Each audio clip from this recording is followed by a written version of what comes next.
화목하신 줄 믿습니다. 오늘 함께 은혜 받으실 말씀 사사기 6장 11절에서 16절까지 말씀을 우리 한 절 한 절씩 함께 교독합니다. 사사기 6장 11절에서 16절까지 말씀을 저 한 절 여러분들 한 절씩 우리 함께 교독하도록 하겠습니다. 사사기 6장 11절에서 16절 말씀, 제가 11절 말씀 선포합니다. 여호와의 사자가 아벨셀 사람 요아스에게 속한 오브라에 이르러 상소리 나무 아래 앉으니라. 마침 요아스의 아들 기드온이 미디안 사람에게 알리지 아니하려 하여 밀을 포도주 틀에서 타작하더니 여호와의 사자가 기드온에게 나타나 이르되 큰 용사여 여호와께서 너와 함께 계시도다 하매 기드온이 그에게 대답하되 오 나의 주여 여호와께서 우리와 함께 계시면 어찌하여 이 모든 일이 우리에게 일어났나이까. 또 우리 조상들이 일찍이 우리에게 이르기를 여호와께서 우리를 애굽에서 올라오게 하신 것이 아니냐 한 그 모든 이적이 어디 있나이까. 이제 여호와께서 우리를 버리사 미디안의 손에 우리를 넘겨주셨나이다 하니 여호와께서 그를 향하여 이르시되 너는 가서 이 너의 힘으로 이스라엘을 미디안의 손에서 구원하라. 내가 너를 보낸 것이 아니냐 하시니라. 그러나 기드온이 그에게 대답하되 오 주여 내가 무엇으로 이스라엘을 구원하리까. 보소서 나의 집은 문학세 중에 극히 약하고 나는 내 아버지 집에서 가장 작은 자니이다 하니 여호와께서 그에게 이르시되 내가 반드시 너와 함께 하리니 내가 미디안 사람을 치기를 한 사람을 치듯 하리라 하시니라. 아멘. 아멘. 오늘은 청년아 너의 한계를 돌파하라, 이 제목 가지고, 제목이 거창합니다. 거창하는데 이 제목의 선포대로 설교가 좀 미흡할지라도 하나님께서 돌파의 영을 여러분 10년 가운데 강하게 임하기를 주님의 이름으로 축복합니다. 아멘. 여러분 혹시 M4 세대라는 그런 신조어를 아십니까? 사회적으로 20, 30대 청년들에게 일컫는 그런 신조어인데요. M4 세대라는 말이 나오기 전에 처음에 나왔던 말은 3포 세대의 말이었어요. 3포 세대. 이 3포 세대 이 뜻이 뭐냐면 연애, 결혼, 출산 이 세 가지를 포기한 세대를 일컬어서 3포 세대라고 합니다. 그러니까 사회학적 용어예요. 20, 30대 청년들을 일컫는 신조어입니다. 근데 3포 세대 이후에 나왔던 단어가 5포 세대. 이건 뭐냐면 연애, 결혼, 출산 플러스 내 집 마련과 취업을 포기한 세대, 일컬어서 5포 세대라고 합니다. 그러니까 요즘 젊은 층은 연애를 안 하려 들고, 연애를 하더라도 결혼을 꺼리며, 결혼을 하더라도 출산을 포기하는 그런 사회 형상을 일컫는 용어입니다. 이제 7포 세대가 뭐냐면 연애, 결혼, 출산, 취업, 내 집 마련, 이게 5포 세대, 이 5개를 포기한 세대가 5포 세대인데 여기에 더해서 건강과 외모까지 포기한대요. 요즘 젊은이들은 이걸 7포 세대라고 하고, 여기에 더해서 인간관계, 취미까지 포기한대요. 그걸 9포 세대, 마지막으로 삶 전체를 포기한다고 해서 10포 세대 혹은 완포 세대라는 용어가 있다고 합니다. 저도 설교를 준비하면서 찾았는데 이 용어들을 통합해서 M4 세대라는 그런 용어가 나왔다라고 해요. 여러분 매우 암울하죠. 이 단어를 여러분 들으시면 매우 우울합니다. 근데 더 심각한 건 이게 현재 이 30대 청년들을 일컬어서 M4 세대라고 부른다는 거예요. 이 단어를 통해 요즘 20, 30대 이 현실을 살아가는 20, 30대 우리 청년들이 얼마나 심각하고 또 암울한 현실의 직면에 있는지를 우리가 이 단어를 통해서도 확인할 수 있습니다. 여러분 M4 세대 이 단어를 통해서 우리는 뭘 알 수 있습니까? 여러 가지 한계에 직면한 청년들이 맨 마지막에 가서 선택할 수 있는 선택은 선택은 뭐였다? 포기였다라는 거예요. 결혼도 포기하고 연애도 포기하고 출산도 포기하고 취업도 포기하고 결국은 삶 전체까지 포기한다. 실제로 포기하는 청년들이 많이 지금 이 시대에 있기 때문에 M4 세대와 같은 이런 사회적 용어가 등장했다는 것입니다. 여러분 근데 이러한 포기 형상이 젊은이들이 많은 것들을 포기하는 이 형상이 우리나라에서만 일어나는 것이 아니에요. 가까운 중국에서도 이와 비슷한 신조어가 있는데 이 탐핑족, 일본에서는 사토리 세대 이러한 용어가 있는데 우리나라의 M4 세대와 유사한 단어라고 합니다.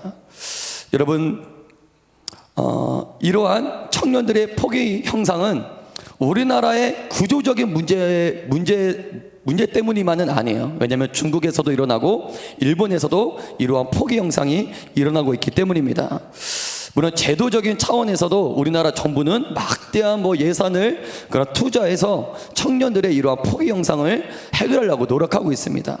하지만 근본적으로 해결이 되지는 않아요. 그렇다면 이 시대를 살아가는 청년들은 어떻게 해야 그들이 처한 이 암울한 현실과 여러 가지 한계들을 돌파할 수 있을까요? 오늘 이 자리에도 대부분 20, 30대 청년들이 이 자리에 앉아 계십니다. 사회학적으로 보면 여러분들이 M4 세대예요. 그런데 제가 보기에는 이 중에는 한 명도 M4 세대가 없는 줄 믿습니다. 아멘, 아멘. 아멘. 오늘은 청년아 너의 한계를 돌파하라, 이 제목을 가지고 함께 은혜를 나누고자 하는데, 사실 지난주에 했던 일리쿰 수련회 주제가 바로 이 주제였습니다. 지난주 수련회 가운데 저희는 이 설권대로 하나님께서 우리들이 극복할 수 없는, 우리들이 돌파할 수 없는 한계들을 오직 하나님의 권능으로 돌파하시는 그런 은혜를 우리가 수련의 현장 가운데 경험하였습니다. 이 죄의 장벽들이 찬양과 기도 가운데 무너지게 되었고요, 어떠한 두 자매는 상처와 오래된 아픔이, 이 마귀 사단은 이 상처와 아픔에 달라붙어서 가슴에 견고한 진을 형성하는데, 기도 끝나고 나서 상처와 아픔으로 쌓여진 견고한 장막이, 견고한 진이 무너지는 그런 모습을 기도 후에 우리가 경험할 수 있었습니다. 성정 뜰에만 맴돌았던 지성소에까지 들어가서 하나님의 임재를 경험해야 되는데, 매주 성전 뜰에만 맴돌았던 청년들이 지성소까지 올라가서, 지성소까지 들어가서 하나님의 임재를 경험하는, 돌파하는 그런 은혜도 우리가 지난주 수련회 가운데 경험할 수 있었어요. 여러분, 이 돌파의 사건들은 교회 안에서만 일어나는 건 아니에요. 이 세상에서도 자신의 한계를 극복하며 목표를 이루는 사람들이 많이 있습니다. 몇 년 전 방송이 종영된 무한도전이라는 TV 프로그램이 있습니다. 2005년도에 시작해서 2018년도 장차 한 프로그램이 13년 동안 그 당대 최고의 그런 인기를 누렸던 연예 프로그램이었어요. 무한도전은 제목대로 출연진들이 나와요. 출연진들이 나와서 극한 직업이나 극한 운동이나 어떠한 미션, 임무에 도전하는 스토리가 그 프로그램의 메인입니다. 저도 가끔씩 방송을 볼 때가 있었는데, 감동 플러스 은혜를 받았어요. 은혜. 감동 플러스 재미 플러스 어떨 때는 은혜를 받았던 적이 있습니다. 여러분도 봤을 텐데, 봅슬레이 편, 그 출연진들이 봅슬레이, 정말 그 쉽지 않은 운동인데 봅슬레이에 도전하는 그런 방송을 제가 본 적이 있는데, 출연진들이 한계에 부딪히면서도 끝까지 포기하지 않고 도전을 하고 끝내는 목표를 이루는 그 모습이 너무나 재밌었고 감동이었고 은혜를 받았던 기억이 있습니다. 몇 년 전 히말라야라는 영화가 개봉되었어요. 2015년도 좀 오래됐네요. 세계 최초로 히말라야 16좌, 이거는 세계 최초입니다. 히말라야 산맥에 많은 봉우리가 있는데 그 중에 8,000m가 넘는 그런 히말라야 16좌가 있대요. 이거를 세계 최초로 완등한 대한민국을 대표하는 산악인 어문길 씨의 그런 실화를 바탕으로 했던 영화였는데, 영화를 본 관객들은 이 살인적인 추위와 눈바람을 무릅쓰고 목숨을 위협하는 그런 극한 한계를 돌파하며 산에 오르는 장면들을 보며 많은 눈물과 감동을 흘렸던 그런 기억이 있습니다. 여러분, 이처럼 세상에서도, 믿지 않는 세상에서도 저마다 자신의 한계를 극복한 많은 이야기들이 있습니다. 그런데 세상 사람들이 자신의 한계를 극복하고 돌파하는 방법과 크리스천들인 저와 여러분들이 한계를 돌파하는 방법은 비슷한 것도 있지만 차이가 있어요. 그렇다면 세상 사람들과 크리스천들이 한계를 돌파하는 방법 가운데 공통점은 무엇이냐면, 세상 사람들도 실력과 노력으로 자신의 한계를 돌파했던 것이 아니에요. 여러분, 극한 한계에 다다르면 실력과 능력은 소용이 없습니다. 세상 사람들도 이거가 있었기 때문에 극한 한계를 돌파했어요. 그게 뭐냐면, 따라하겠습니다. 믿음이었습니다. 믿음이었습니다. 그게 믿음이었습니다. 믿음이었습니다. 할 수 있다라는 믿음. 그 어문길 산악인과 같은 극한 직업에 도전하는 사람들은 실력과 능력이 아니에요. 할 수 있다. 믿음이에요.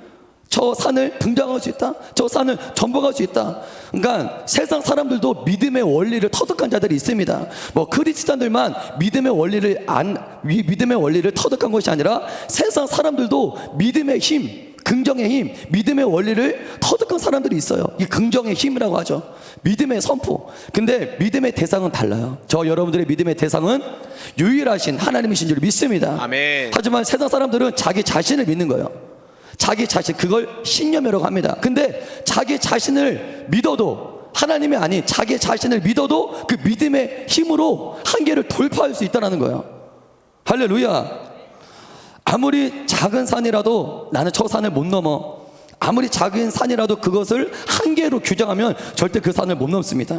하지만 아무리 큰 산이라도 전 가능하다, 넘을 수 있다, 넘어갈 수 있다, 이렇게 생각하는 사람은 그것이 한계가 될 수 없어요. 한계를 돌파하는 사람과 포기하는 사람의 가장 큰 차이는 실력의 차이가 아니에요. 노력의 차이가 아닌 바로 할 수 있다라는 믿음의 차이인 줄 여러분들 믿으시길 바랍니다. 여러분, 하물며 세상 사람들도 자기 자신을 믿는 그 믿음으로도 한계를 돌파하는데, 저 여러분들은 누구를 믿습니까?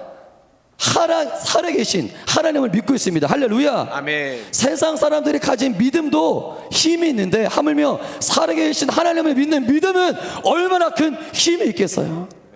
불가능이 없는 거예요. 세상 사람들이 믿는 믿음은 어느 정도 한계는 극복하지만 모든 한계들을 극복할 수 없어요. 실패도 합니다. 실패가 당연하죠. 하지만 하나님을 믿는 믿음은 실패가 없어요. 불가능이 없는 줄 믿습니다. 모든 것을 할 수 있는 믿음이에요. 우리 마가복음 9장 23절의 말씀을 선포합니다. 시작. 예수께서 이르시되 할 수 있거든이 무슨 말이냐, 믿는 자에게는 능히 하지 못할 일이 없느니라 하시니. 아멘, 아멘. 여러분, 우리 안에 많은 한계가 있는데 이 한계는 과연 어디서부터 시작이 되었을까요? 여러분들 기억할 것은 하나님께서 아담 태초에 사람을 창조하실 때 불완전한 결점 있는 존재로 창조하지 않았습니다. 태초에 아담은 완전했어요. 완전하다라는 말은 무슨 뜻이냐면 아담에게는 불가능한 것이 없었습니다. 한계가 없었어요. 모든 것을 다 할 수 있었습니다. 그 이유가 무엇입니까? 하나님의 형상과 모양대로 지음을 받았기 때문이에요. 우리 창세기 1장 27절과 28절의 말씀을 한번 선포합니다. 시작. 하나님이 자기 형상 곧 하나님의 형상대로 사람을 창조하시되 남자와 여자를 창조하시고 하나님이 그들에게 복을 주시며 하나님이 그들에게 이르시되 생육하고 번성하여 땅에 충만하라, 땅을 정복하라, 바다의 물고기와 하늘의 새와 땅에 움직이는 모든 생물을 다스리라 하시니라. 말씀을 띄워주세요. 여러분, 한계와 불가능이 있는 자가 땅을 정복할 수 있습니까? 아무것도 할 수 없는 자가 생육하고 번성할 수 있습니까? 땅에 움직이는 모든 생물을 다스릴 수 있습니까? 아담은 이 모든 걸 했다는 거예요. 하나님의 명령대로 정복했고 땅을 정복했고요, 자연을 두려워하지 않았어요. 자연을 보고 도망가지 않았어요. 숨지 않았어요. 정복했습니다. 땅을 정복했다는 말은 환경과 상황을 정복했다는 거예요. 번성했고 충만했고 땅, 바다와 바다의 물고기와 하늘의 새와 땅에 움직이는 모든 생물을 다스렸어요. 이건 뭘 말해줘요? 아담은 한계가 없었어요. 불가능한 것이 없었다는 거예요. 하나님이 아담에게 하신 말씀 그 어디를 살펴보아도 아담에게서는 한계점을 찾아볼 수 없습니다. 아담이 얼마나 완전한 자로 지음을 받았는지 좀 더 구체적으로 확인할 수 있는 구절이 등장하는데요. 창세기 2장 19절 말씀을 한번 선포합니다. 시작. 여호와 하나님이 흙으로 각종 들 짐승과 공중의 각종 새를 지으시고 아담이 무엇이라고 부르나 보시려고 그것들을 그에게로 이끌어 가시니 아담이 각 생물을 부르는 것이 곧 그 이름이 되었더라. 아담이 모든 가축과 공중의 새와 들의 모든 짐승에게 이름을 주니라. 하나님은 자신이 지으신 모든 들짐승, 즉 포유류입니다. 현존하는 포유류의 종류는 5,500종이라고 해요. 그 현존하는 조류, 하나님께서는 들짐승과 공중의 모든 새를 아담에게로 이끌었어요. 예, 현존하는 포유류는 5,500종, 현존하는 조류의 종류는 8,700종이에요. 근데 아담 때는 이것보다 훨씬 더 많았을 거예요. 그러니까 숫자로도 헤아릴 수도 없는 수많은 종류의 들짐승과 새를 아담에게 이끌었어요. 근데 아담은 이 모든 걸 다 놀라운 통찰력과 직접적인 능력으로 수많은 동물들의 속성을 파악합니다. 업무 능력이 짱이었어요. 그의 속성을 파악해서 그에게 이름을 붙여주었어요. 이건 실제로 동물들에게 이름을 지어주었다는 말은 실제로 아담이 그 동물들을 통치하고 다스렸다는 것을 의미합니다. 여러분, 이 모습이 원래 하나님께서 아담을 지을 때, 인간을 지을 때 디자인했던 모습이 바로 이 모습이에요. 한계와 불가능이 없던 존재, 불가능과 한계가 없는 존재로 아담과 저와 여러분 사람은 원래 그렇게 지음을 받았다는 것입니다. 이처럼 불가능과 한계가 없던 아담은 어떻게 됐습니까? 창세기 3장 17절 19절 말씀을 한번 선포합니다. 시작. 아담에게 이르시되 내가 내 아내의 말을 듣고 내가 내게 먹지 말라 한 나무의 열매를 먹었은즉 땅은 너로 말미암아 저주를 받고 너는 내 평생에 수고하여야 그 소산을 먹으리라. 땅이 내게 가시덤불과 엉겅퀴를 낼 것이라. 내가 먹을 것은 밭의 채소인즉 내가 흙으로 돌아갈 때까지 얼굴에 땀을 흘려야 먹을 것을 먹으리니 내가 그것에서 취함을 입었음이니라. 너는 흙이니 흙으로 돌아갈 것이니라 하시니라. 18절을 보면 땅이 너에게 가시덤불과 엉겅퀴를 낼 것이라. 이건 아담이 인생에서 직면해야만 할 한계와 불가능들을 의미해요. 가시덤불과 엉겅퀴. 그리고 19절에는 너희가 흙으로 돌아갈 때까지 얼굴에 땀을 흘려야 먹을 것을 먹으리니. 여러분, 한계 없이 땅을 정복했던 아담이 이제는 일식주 먹고 사는 것조차 힘겨운 존재가 돼버려요. 땅을 정복했던 아담이 이제는 하루하루 의식주 먹고 사는 것조차 힘겨운 존재로 바뀌어버립니다. 19절 후반부를 보면 너는 흙이니 흙으로 돌아갈 것이니라. 아담과 모든 인류가 직면해야만 한 인생 최대의 한계, 죽음이 바로 여기서 시작이 돼요. 여러분, 창세기 3장에 나타난 아담은 하나님이 원래 계획했던 인간의 모습이 아닙니다. 하나님의 형상과 모양대로 지음받은 완전한 아담의 모습을 다 잃어버린 상태예요. 그렇다면 무엇 때문에 아담은 무슨 이유 때문에 이렇게 무기력하고 비참한 존재가 되었습니까?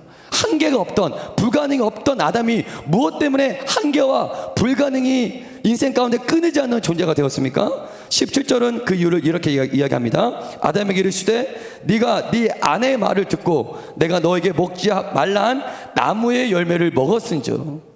그 이유는 바로 죄 때문이에요.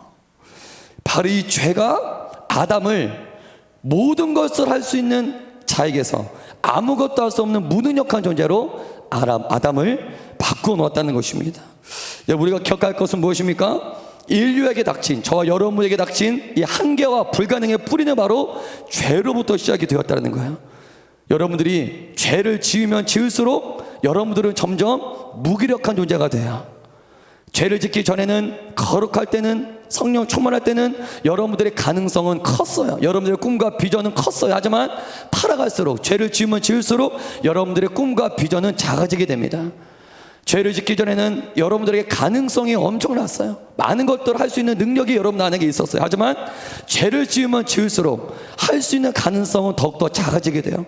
내 인생의 한계와 할 수 있는 것들은 점점 많아지게 돼요. 현재 내가 내 한계를 돌파하지 못하는 이유는 무엇이냐? 외부적인 이유 때문이 아니라 이 죄 때문에, 죄로 인해서 하나님의 권능을 상실했기 때문에, 하나님의 능력을 상실했기 때문에 우리가 내 한계를 돌파하지 못한다는 것입니다. 여러분, 오늘 본문을 보면 역시 이러한 한계에 직면한 한 청년이 등장합니다. 그 청년의 이름은 우리가 너무나도 잘 아는 기드온이에요. 기드온이 어떤 한계에 직면해 있었을까요? 저와 여러분들이 직면한 한계와 별반 다르지 않습니다. 우리는 기드온이 직면한 한계를 알아보기 위해서는 그가 처해 있는 외부 세계와 그의 내부 세계를 좀 살펴보아야 합니다. 먼저 기드온이 직면한 외부 세계, 기드온이 살았던 시대는 사사시대예요. 사사시대의 특징을 함축하는 구절이 있습니다. 사사기 21장 25절의 말씀을 함께 선포합니다. 시작. 그때 이스라엘에 왕이 없으므로 사람이 각기 자기의 소견에 오른 대로 행하였더라. 사사시대는 자기 소견에 오른 대로 행동했던 영적인 암흑기여서 하나님의 임재와 하나님의 은혜가 단절된 시대입니다. 하늘이 닫혔던 시대예요. 기드온이 직면했던 첫 번째 한계는 바로 이거였어요. 하나님의 영역, 하나님의 영적인 그런 임재와 하나님의 은혜가 단절된 시대. 기드온은 첫 번째 이 한계에 직면했습니다. 그러자 결과는 어떻게 됩니까? 자기 소견에 오른 대로 사람들이 살자 그 시대는 어떻게 되었을까요? 사사기 6장 1절부터 4절까지 말씀을 함께 선포하겠습니다. 시작. 이스라엘 자손이 또 여호와의 목전에 악을 행하였으므로 여호와께서 7년 동안 그들을 미디안의 손에 넘겨주시니 미디안의 손이 이스라엘을 이긴지라. 이스라엘 자손이 미디안으로 말미암아 산에서 웅덩이와 굴과 산성을 자기들을 위하여 만들었으며 이스라엘 파종할 때면 미디안과 아말렉과 동방 사람들이 치러 와서 진을 치고 가사에 이르도록 토지 소산을 멸하여 이스라엘 가운데 먹을 것을 남겨두지 아니하며 양이나 소나 나귀도 남기지 아니하니. 여러분, 미디안은 이스라엘이 추수할 때마다 올라옵니다. 가사에 이르기까지 농작물을 다 망쳐놓고 토지를 망쳐놓고 양식을 모두 다 약탈해 갔어요. 그러니까 가축을 키워도 양이나 소나 나귀를 열심히 양육하고 키워도 하나도 남기지 않고 다 빼앗아 갔습니다. 특히 미디안은 기드온이 속한 므낫세 그 지역을 집중적으로 약탈했는데, 이들의 약탈이 얼마나 심했냐면 이스라엘 백성은 산지로 올라가서 바위에 구멍을 파고 그 속에서 살아야 할 정도로 그들의 약탈이 매우 심했어요. 여러분, 사사기 6장 1절을 보면 여호와께서 7년 동안 그들을 미디안의 손에 넘겨주셨다. 히브리 사회에서 7이라는 숫자는 완전수예요. 7년 동안 미디안의 손에 넘겨주셨다. 이거는 완전한 압제를 의미해요. 희망이라고는 소망이라고는 찾아볼 수 없을 정도로 미디안은 이스라엘을 완전히 압제했습니다. 가능성이 제로예요. 기드온이 살았던 시대가 얼마나 비참하냐면 성실하게 일해도 일한 만큼 얻지 못했던 시대예요. 내가 성실하게 일하고 땀을 흘리면 땀을 흘린 만큼 뭔가 얻어지는 게 있어야 되는데, 일을 해도 나에게 얻어지는 게 없어요. 열심히 가축을 키워도 아무런 의미가 없어요. 씨를 뿌리고 땀을 흘려도 애써 노력을 해도 허무해요. 왜냐하면 추수만 하면 그들이 다 와서 그들의 농작물을 빼앗아 갑니다. 나의 땀방울이 남의 소유가 돼요. 나의 노력이 남의 소유가 됩니다. 너무나 허탈하고 비참합니다. 열심히 살아도 내 삶이 나아지지가 않는 거예요. 이 가운데 이러한 경험을 하시는 분들이 있을 수 있어요. 내가 노력한 만큼, 열심히 땀을 흘린 만큼 뭔가 삶이 성장이 일어나고 내 삶이 나아져야 되는데, 노력은 이만큼 했는데 노력한 만큼 성장이 이루어지지 않아요. 오히려 내가 한 노력이 남의 차지가 돼버려요. 다 빼앗기게 된다는 것입니다. 기드온이 살았던 시대가 바로 그런 시대였다는 거예요. 그렇다면 이 시대를 살았던 기드온의 내면 세계는 어떠했을까요? 우리 기드온의 내면 세계를 보여주는 말씀이 있습니다. 사사기 6장 11절 말씀을 한번 선포합니다. 시작. 여호와의 사자가 아비에셀 사람 요아스에게 속한 오브라에 이르러 상수리나무 아래에 앉으니라. 마침 요아스의 아들 기드온이 미디안 사람에게 알리지 아니하려 하여 밀을 포도주 틀에서 타작하더니. 여러분, 지금 하나님의 사자가 기드온에게 나타날 때 기드온은 지금 어디서 밀을 타작합니까? 원래 히브리 사회에서는 그러니까 우리나라에서도 볼이나 밀을 타작할 때 쫙 넓은 들판이나 마당에 밀을 쫙 깔아놓고 때려야지만 밀이 타작됩니다. 그러니까 히브리 사회에도 마찬가지였어요. 밀을 타작하기 위해서는 넓은 마당 아니면 들판에 밀을 쫙 깔아놓고 마차를 굴립니다. 그 타작용, 그러니까 사람들이 타는 마차가 있던 반면 타작을 하기 위해서 만들었던 마차가 있어. 그 마차를 굴려요. 그럼 밀가루로, 그러니까 밀이 까집니다. 그리고 황소의 발굽을 이용해서 밀을 깠습니다. 타작했습니다. 근데 지금 기도는 어떻게 하고 있습니까? 포도즙을 짜는 그 통 속에 들어가서 밀을 타작하고 있는 거예요. 좁습니다. 넓지가 않아요. 여러분, 굉장히 불편하고 효율적이지 않은 일이에요. 근데 기드온은 왜 그런 불편을 감수하면서까지 그곳에 들어가서, 포도주 통에 들어가서 자신의 존재를 숨기고 있었을까요? 그렇게 한 이유가 무엇 때문인지 말씀은 이렇게 공개합니다. 미디안 사람에게 알리지 아니하려 하여, 미디안 사람들에게 들키지 아니하려 하여. 미디안 사람들의 눈을 피해서 포도주 틀에 들어가서 밀을 타작했던 거예요.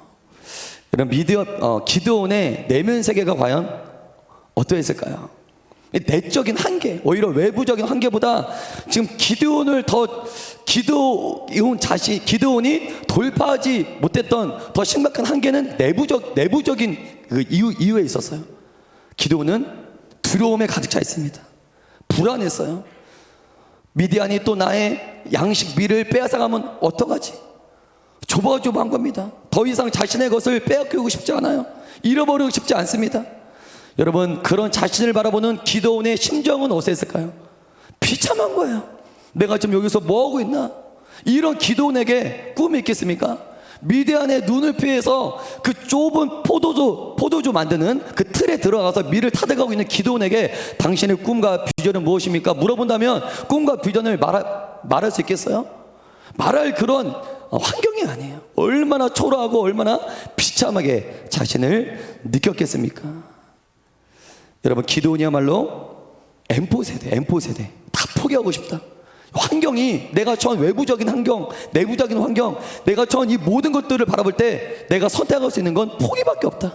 이 기도원이야말로 M4 세대라고 부를 만한 적임자였다는 것입니다. 근데 바로 그때 여호와의 사자가 기드온에게 나타나서 뭐라고 말씀하십니까? 따라서 선포하겠습니다. 큰 용사여, 큰 용사여, 큰 용사여, 큰 용사여, 여호와께서 너와 함께 계시도다. 너와 함께 계시도다. 이건 이거예요. 취중생, 그 회사에 들어가고 싶어서 취업을 준비했는데 10번 다 떨어졌어. 열받아, 화가 나죠.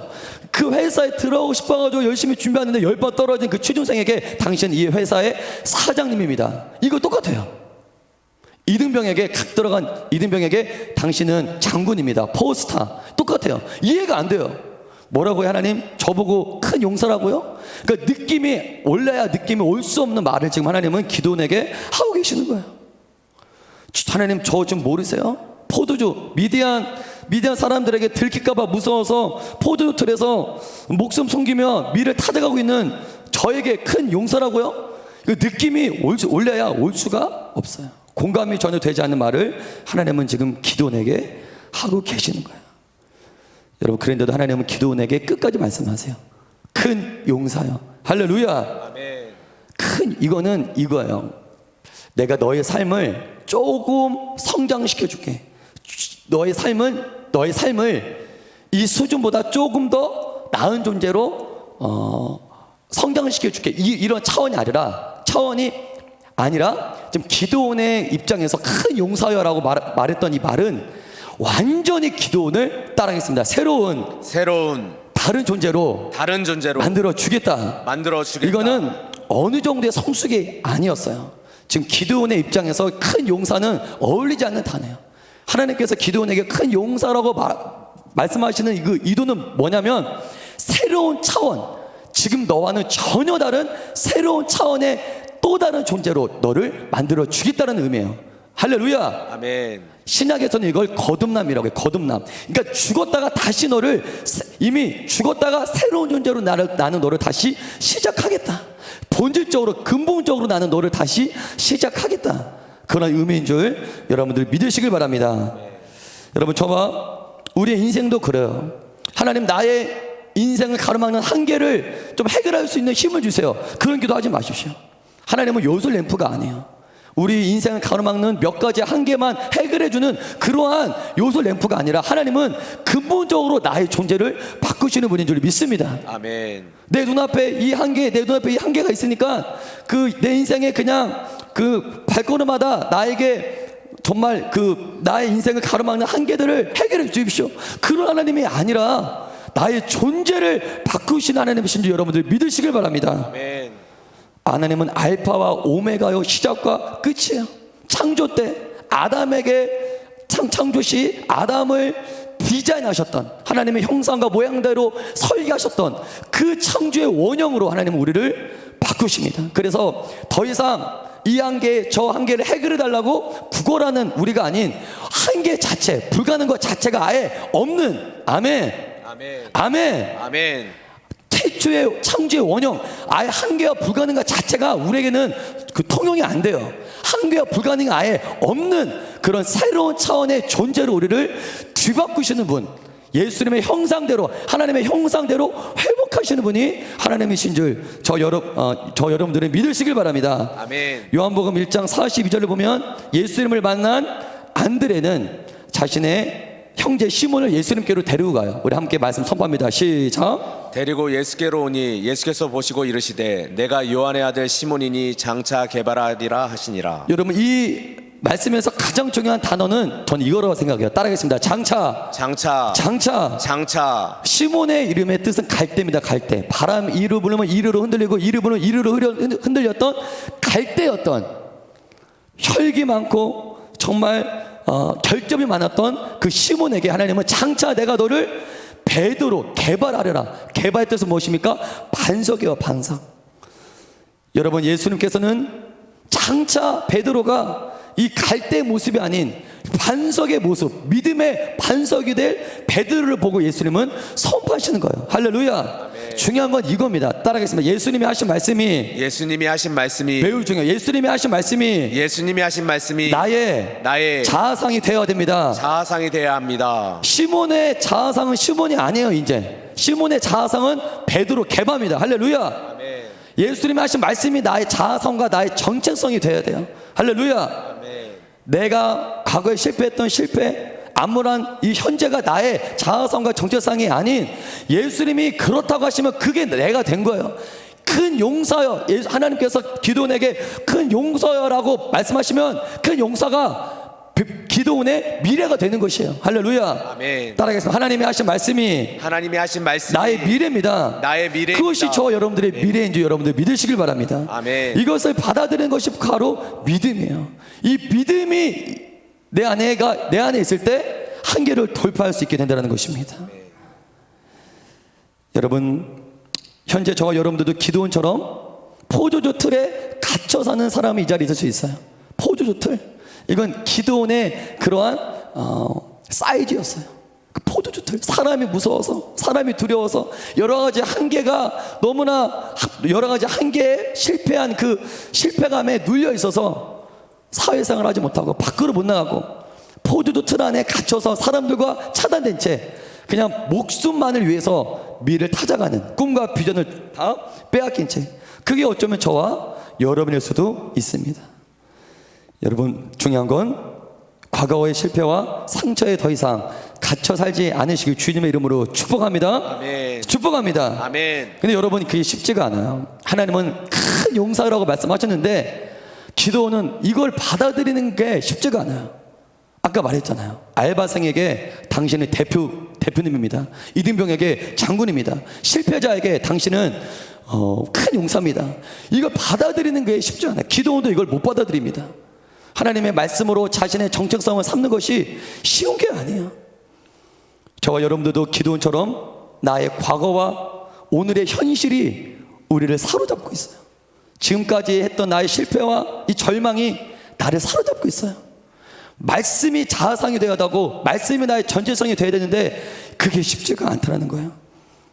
이 하나님의 부르심을 듣고 기도원은 뭐라고 합니까? 우리 사사기 6장 13절 말씀을 선포합니다. 사사기 6장 13절 시작. 기드온이 그에게 대답하되 오 나의 주여 여호와께서 우리와 함께 계시면 어찌하여 이 모든 일이 우리에게 일어났나이까. 기도원이 첫 번째 질문은 이거예요. 하나님께서 함께 하시면 왜 이런 일이 나에게 일어났냐. 이건 저와 여러분들의 또 동일한 질문입니다. 우리도 이러한 질문을 많이 해요. 저도 수없이 많이 했어요. 하나님이 나와 함께 하시면 왜 나에게 이런 일이 일어납니까? 하나님이 나와 함께 하시면 왜 나의 한계가 돌파되지 않습니까?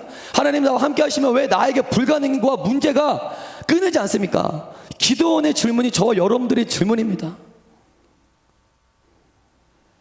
이어서 13절 하반부를 한번 선포하겠습니다. 시작. 또 우리 조상들이 일찍이 우리에게 이르기를 여호와께서 우리를 애굽에서 올라오게 하신 것이 아니냐 한 그 모든 이적이 어디 있나이까. 이제 여호와께서 우리를 버리사 미디안의 손에 우리를 넘겨주셨나이다 하니. 우리 13절 하반부를 보면 기드온은 알고 있었어요. 조상들을 통해서 우리 하나님은 어떤 하나님이냐, 애굽에서 강한 손으로 우리 조상들을 추력을 시킨 하나님이야. 이걸 알았어요. 그게 더 힘든 거예요. 아예 하나님이 어떤 분인지 모른다면 쉬워요. 근데 기드온은 우리 조상들이 말했습니다. 하나님은 애굽에서 큰 이적을 통해서 우리 조상들을 출애굽시킨 전능하신 하나님이라는 사실을 제가 들었습니다. 이걸 알아요. 하지만 그 기적과 이적을 베풀 수 있는 하나님이 지금 뭐예요? 미디안의 손에서 나와 우리 민족이 압제를 당하고 있는데 하나님은 가만히 보고만 계시는 거예요. 저 여러분들도 하나님을 아예 모르면 쉽습니다. 하지만 하나님은 알아요. 하나님은 말씀만 하시면 제 한계를 해결해 주실 수 있잖아요. 하나님은 말씀만 하시면 제 문제를 해결할 수 있잖아요. 하나님은 말씀 한마디면 내가 10년 몇 년 동안 그렇게 아파하고 힘들어하는 이 한계를 돌파시켜 주실 수 있잖아요. 그런 능력이 당신에게 있잖아요. 이거를 알아요, 저 여러분들은. 하지만 하나님은 어떻게 하십니까? 가만히 계세요. 나는 그런 하나님인 줄 알고 있는데, 하나님은 말씀만 하시면 나의 한계를 돌파할 수 있는 그런 은혜를 주실 수 있는 분이라는 걸 알고 있는데, 현실은 어떻습니까? 아무런 일이 일어나지 않고 있어요. 기도는 지금 그걸 말하고 있는 거예요. 저도 그걸 말했어요, 오랫동안. 제가 하나님을 압니다. 당신은 능력 있고 불가능이 없는 신이라는 거 알고 있습니다. 근데 그 제발 한마디만, 당신이 가지고 있는 능력 중에 한마디만 나에게 조금 베풀어 주시면 저 진짜 이 한계를 극복하고 정말 행복할 텐데, 왜 하나님은 침묵하십니까? 그렇기 때문에 기도는 더욱더 오해하는 거예요. 아, 하나님은 나를 버렸구나. 하나님은 우리 민족을 버리셨구나. 더욱더 하나님을 오해했다는 것입니다. 여러분, 하나님이 기도원을 버리셨습니까? 하나님은 절대 이스라엘을 버리지 아니하셨어요. 할렐루야.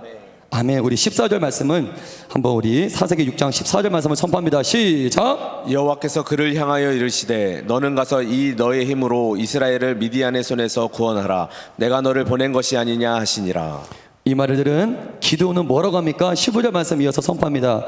6장 15절 사사기 6장 15절 제가 선포할게요. 그러나 기드온이 그에게 대답하되 오 주여, 내가 무엇으로 이스라엘을 구원하리까?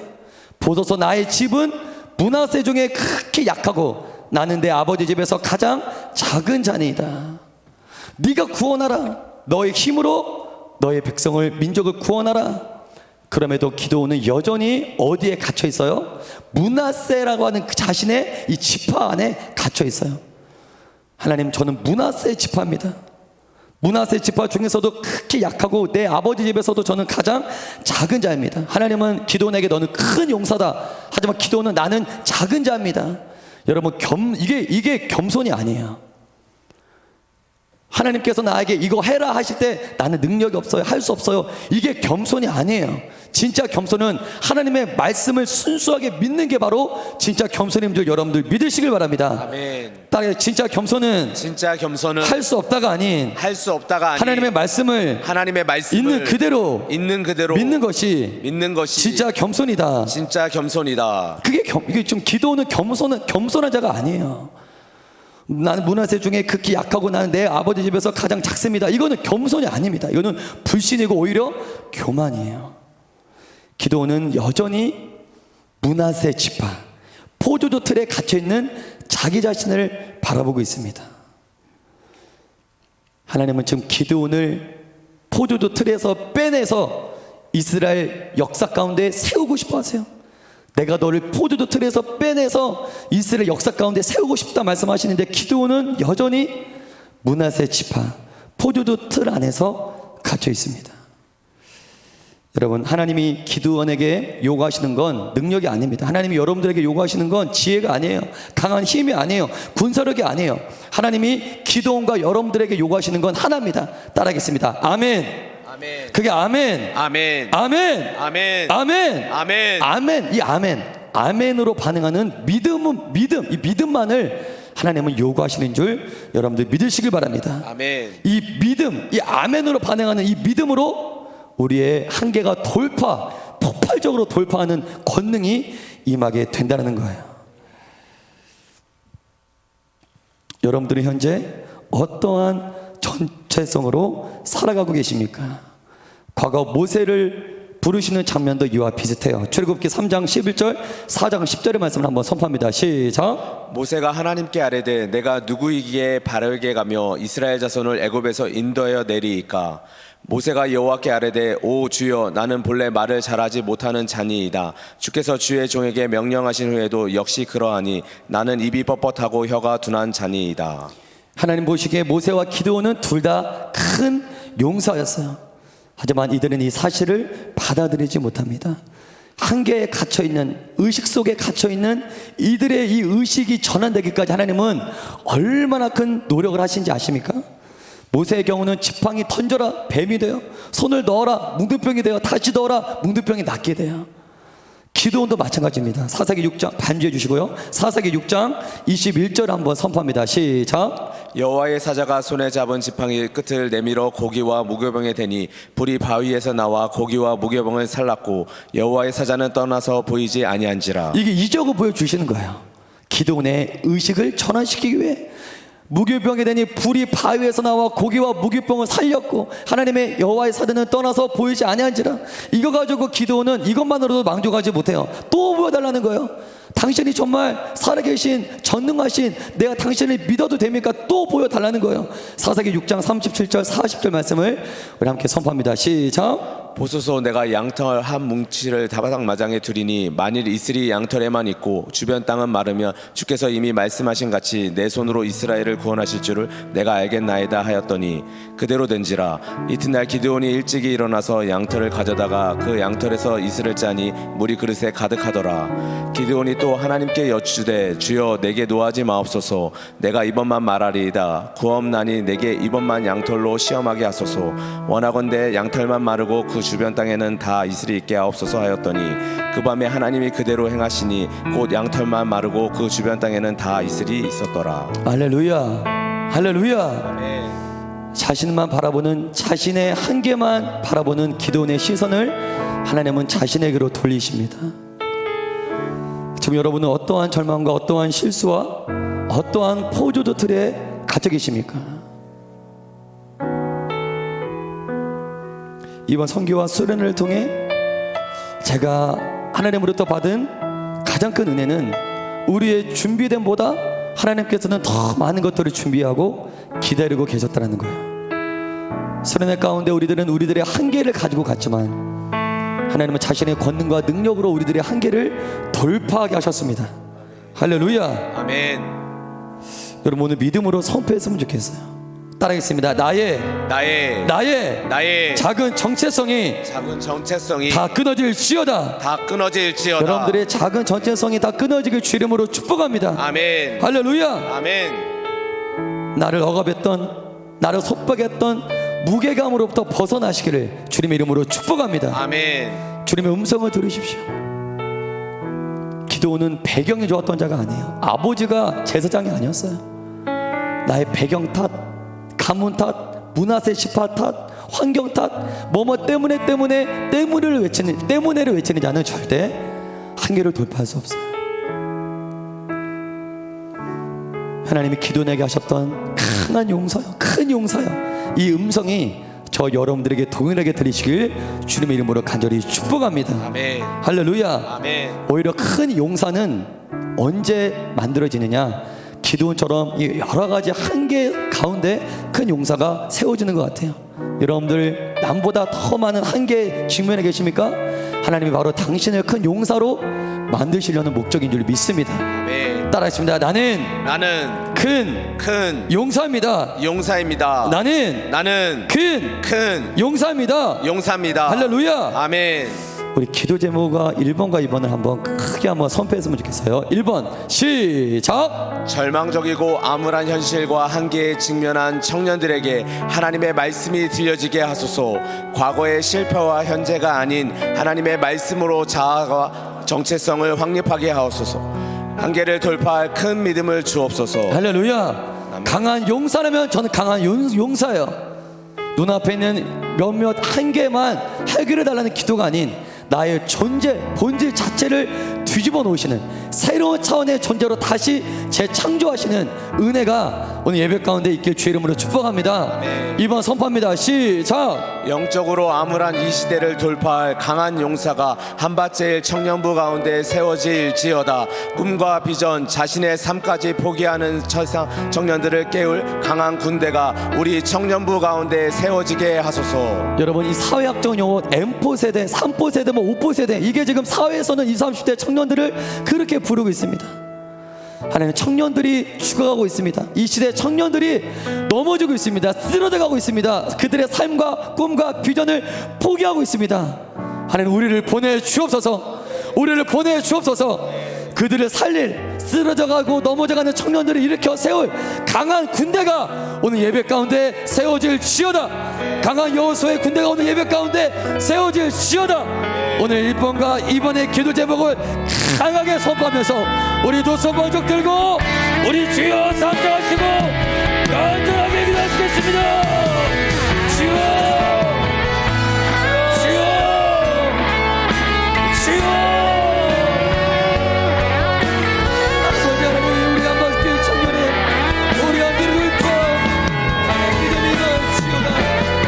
하늘을 돌파해 강한 믿음이 부어지시오다. 주여, 오늘의 안개를 돌파 은혜를 부어 주옵소서. 우리들의 안개가 돌파될지어다.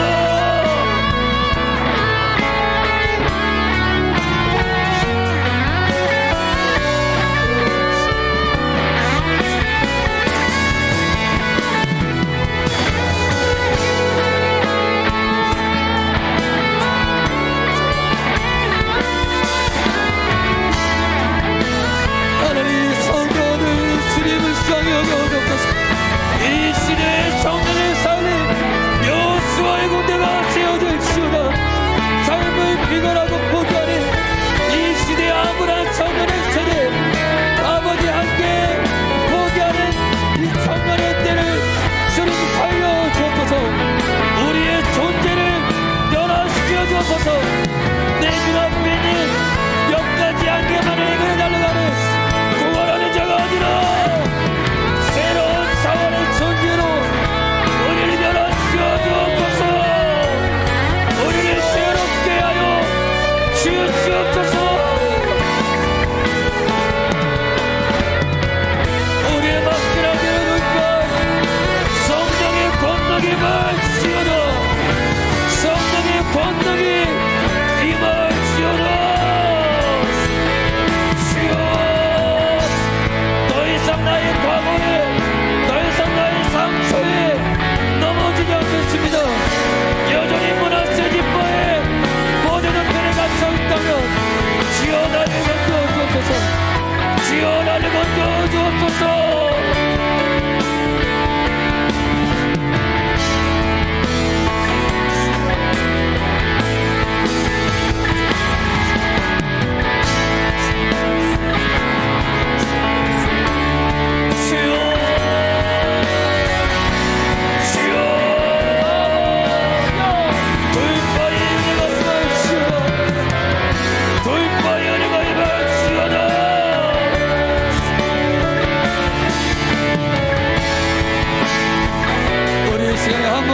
기도할 때 하나님, 이 시간에는 특별히 연약한 지체를 위해서 중보하기 원합니다. 하나님, 여러 가지 많은 영적인 한계, 가정의 한계, 건강의 한계, 물질의 한계, 진로의 한계, 여러 가지 많은 한계에 허덕이며 쓰러져가는 청년들이 이 자리에 있습니까? 그들에게 하나님 돌파할 수 있는 은혜를 허락하여 주옵소서.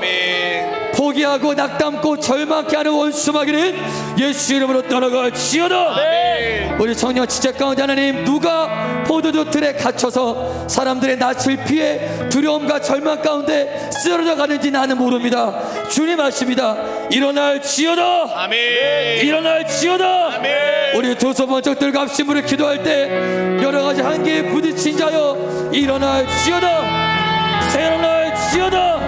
우리 그 연약한 지체를 향해서 우리 중보하면서 주여 새 힘을 부어 주옵소서. 그에게 돌파의 은혜를 허락하여 주옵소서. 우리 주여 잠자하시고 간절하게 기도합니다. 주여, 주여,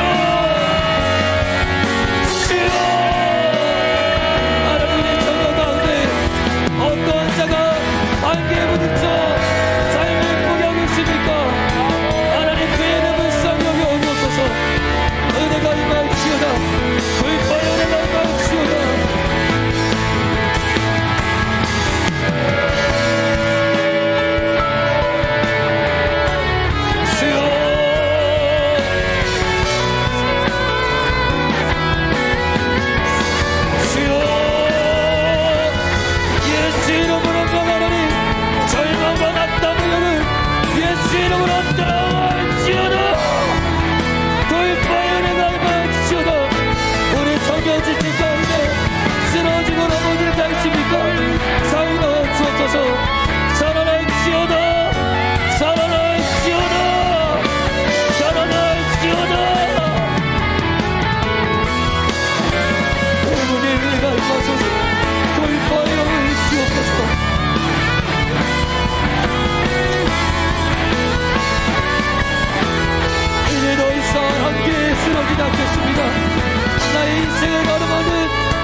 아버지 하나님,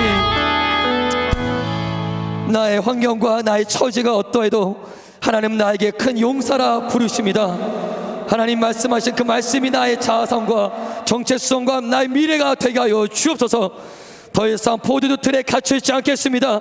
문하세 지파에 갇혀 살지 않겠습니다. 주님, 문하세 지파 포도주 틀에서 나를 빼내어 이스라엘 역사에 세우신 기도원이었습니다. 하나님, 더 이상 나의 한계를 한계로 보지 않게 하시고 하나님의 권능으로 한계를 돌파하는 새로운 존재로 나를 변화시켜 주옵소서. 청년 지체 가운데 여러 가지 한계에 쓰러지고 낙담하고 절망한 지체 있습니까? 하나님, 그를 위해 충고합니다. 하나님, 그에게 절망을 조장하는 원수마귀가 예수 이름으로 떠나갈 지어다. 예수 이름으로 떠나갈 지어다. 나의 과거의 실패와 암울한 현실에 내가 안주하지 않고 나에게 말씀하시는 하나님의 말씀에 나의 시선이 고정될 수 있도록 은혜 허락하여 주옵소서. 오늘 예배 이후로 우리에게는 한계가 없습니다. 불가능이 없습니다. 새로운 존재가 되어 한계와 불가능을 돌파하는 하나님의 자녀로 하나님께서 다시 세워 주시옵소서. 감사드리며 예수님의 이름으로 기도드립니다. 아멘.